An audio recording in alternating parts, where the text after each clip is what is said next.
Hello, everybody. Today is the anniversary of the death in 2015 of Cilla Black, a singer and a television presenter, highly successful and popular. And one of her programs that those of us of that generation will remember is Blind Date, in which three people of the same sex are hidden from someone of the opposite sex, who then asks each of them a question. And based on their answer to that question, he then or she then chooses one of the three to go on a date, and then the program follows them through the date and how they felt about it and how it went. But the choice is made purely on the basis of the answer to the question, without them being able to see the person.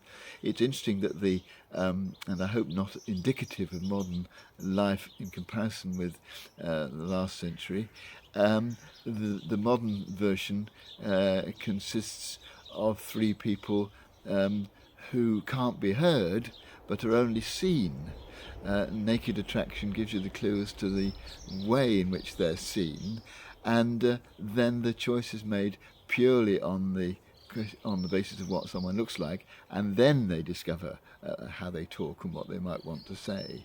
It seems to me to be a completely opposite way of setting up a relationship.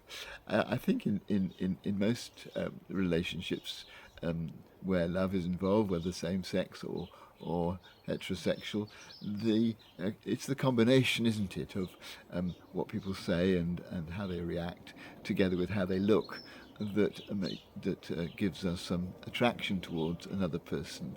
And I think the whole business of falling in love is intriguing, isn't it? Why does it happen? Because I expect, like me, you've occasionally looked at couples and thought, what on earth do they see in each other? But they do.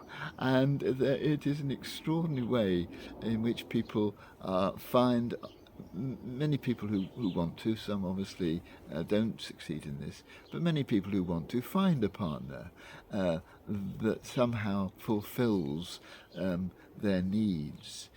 They fall in love with them, and sometimes they fall in love because of what the other person says, how they react.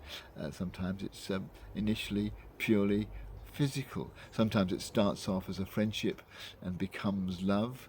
Sometimes it starts off as infatuation or lust or physical attraction and becomes friendship.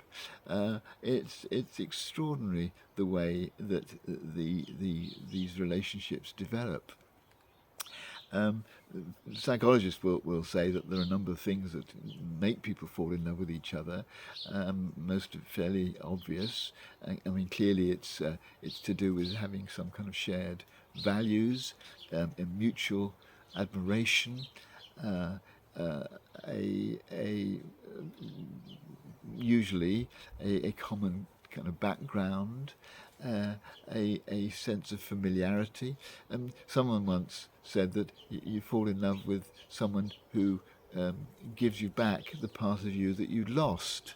And often you do find that when you fall in love with somebody who provides you with some aspect of life, some aspect of personality that you haven't got, and you balance each other out.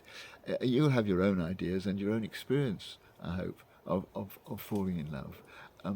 But today I just want to celebrate this extraordinary thing that happens to so many of us, and which for most of us is a moment of great joy and can lead into deep happiness.